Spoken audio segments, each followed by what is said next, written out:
Think about COVID. When no one was prepared, guess who didn't have to go out and buy tons and tons of toilet paper? This guy. You want to know why? Because I'm prepared. And it's not just toilet paper. I don't have a basement full of toilet paper. I've got everything. And so whenever panic set in, the first thing to go was, TP for some reason. But you don't have to be that guy, right? You need to be prepared right now. Because whenever people start to panic, it's too late. And there is panic coming.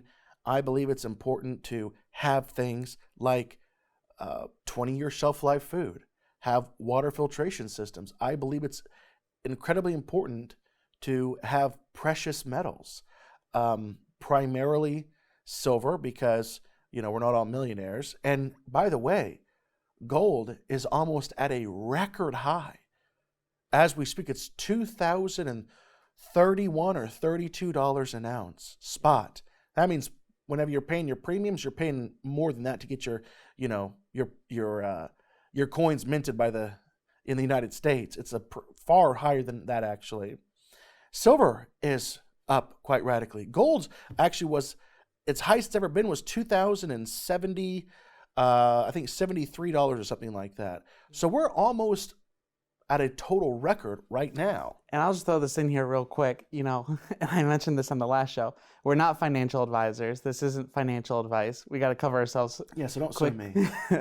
But you're absolutely right talking about divesting from the dollar, because you might hear about this news about the digital coin that is going to be rolling out that we've been talking about and think, well, not me, not my dollar. I'm not going to be trading my dollars in. And we're telling you there's not going to be a choice. The dollar is going to not have any value. You won't have a choice whether you trade it in or not. And that's why we're talking about investing in hard assets, because when the dollar has no value, those things those physical, tangible things that you have will still retain some value. That's right. It was, this is an excerpt from the Paper Money by Adam Smith. George J.W. Goodman was a money manager in the mid-1960s, and he wrote about what happened in Germany. This is actually a publication that PBS published from that particular book. But here's what it says. This is where we are right now here in America. Before World War I, Germany was a prosperous country. Well, America was a prosperous country. With gold-backed currency, we were gold-backed currency. Expanding industry and world leadership in optics, chemicals, and machinery. The German mark, the British shilling, the French franc, and the Italian lira all had about equal value. And all were exchanged for roughly 4 to 5 to the dollar. That was in 1914. In 1923, at the most critical moments of the German hyperinflation, the exchange rate between the dollar and the mark was no longer 4 to 5 to the dollar. It was 1 trillion, with a T, 1 trillion marks for every dollar. And a wheelbarrow full of money would not even buy a newspaper. Most Germans were taken by surprise by the financial tornado. Most Germans were taken by surprise by the financial tornado. And this is why I'm trying to warn you today. It started on June 24th, 1922, when the article says right-wing fanatics assassinated Walter Rathenau, the moderate, able foreign minister. Now, Rathenau was a charismatic figure in the idea that a popular, wealthy, and glamorous government minister could be shot in a law-abiding society shattered the faith of the Germans, who wanted to believe that things were going to be all right. Rathenau's state funeral was a national trauma. The nervous citizens of the Ruhr were already getting their money out of the currency and into real goods. I literally feel that the same type of article could be written about America 20 years in the future. And they could say, back in the day, in the mid, 2020s, this is what was taking place. So the wealthy were already getting their money out of their currency and into real goods like diamonds, works of art, safe real estate. Now ordinary Germans began to get out of the marks and into real goods. Pianos were bought even by unmusical families. Sellers even held back because the mark was worth less every day. As prices went up, the amounts of currency demanded were greater, and the German central bank responded to the demands. Let me tell you what they did. Yet the ruling authorities did not see anything wrong, and a leading financial newspaper said that the amounts of money in circulation were not excessively high. Dr. Rudolf Habenstein, the president of the Reichsbank, equivalent to the Federal Reserve, told an economics professor that he needed a new suit but wasn't going to buy one until prices came down. But what did they do? What was their answer? They just kept printing money. And not a problem for them anyway, right? They just would receive a bigger paycheck. So the printing presses ran, and once again, they were hard to stop. The price increases began to get dizzying. This is interesting. Menus in cafes could not be revised quickly enough. A student at a nearby university ordered a cup of coffee at a cafe. The price on the menu was 5,000 marks.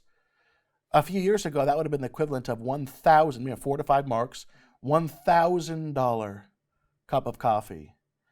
That's how much it was, 5,000 marks. He had 2 cups. But when the bill came, it wasn't for 10,000 marks, 5,000 times 2. It was for 14,000 marks by the time he ended his second cup of coffee. If you want to save money, he was told, and you want 2 cups of coffee, you should order them both at the same time. Wow. Did you know that 1/4 of every single dollar in circulation around the globe has been printed just since COVID started? We are printing money and buying our own debt. That is exactly what the German government did. The flight from currency had begun with the buying of diamonds, gold, country houses, and antiques now, and it extended to minor and almost useless items, bric-a-brac, because whether it was soap or hairpins or toilet paper, anything that they could physically buy, that they could physically touch, would never go to zero. Yeah, you can at least trade soap and hairpins. That's right. So understand, whenever their currency went to zero, it didn't matter if other things that they were buying were devaluing even, because nothing could possibly devalue at the rate of the German mark. Mm-hmm. It would always be worth something. There is a story about a school teacher, and I guess this was pretty common during this particular time. School teachers, but this one particular school teacher, the story was, she would get paid, and the moment she would have the cash in hand, someone would be waiting out, still be in the morning, right? Friday morning. Mm-hmm.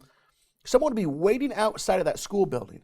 She'd grab the cash, run to that person, hand him the cash. She'd go back into the school while the person she just passed that baton of money to would take off for their local convenience or general store. And they would get everything that they possibly needed and would spend every single franc. Because if they simply waited to the end of the school day, her check that morning wouldn't be worth anything at all. Unbelievable. So what does this mean for us today? I'll say this. I think God seems to work in patterns. I think he works in cycles, in types and foreshadows throughout Scripture. And ultimately, we know what happened in Germany. That hyperinflation led to Hitler, a small foreshadowing of the Antichrist to come. I believe what is happening in America, if they can succeed, will usher, because that's what they're trying to kill the dollar. That is the only way the Fed can win. Mm-hmm. Will usher in the Antichrist. We need to be prepared. If you were in Germany in 1915 and you mysteriously got this article describing the events that would transpire over the next 5 to 10 years, how would you prepare? In a similar fashion, that is how you ought to be preparing right now.